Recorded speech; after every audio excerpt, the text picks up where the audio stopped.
बघ बघ.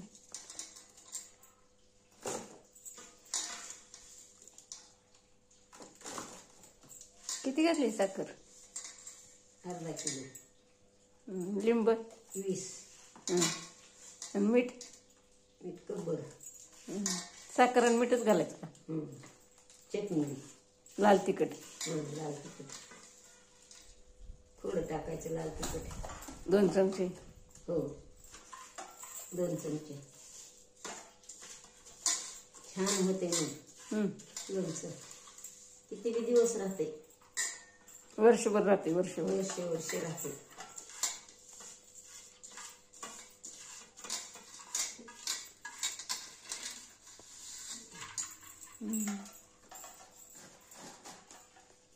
या मग मंडळी खायला.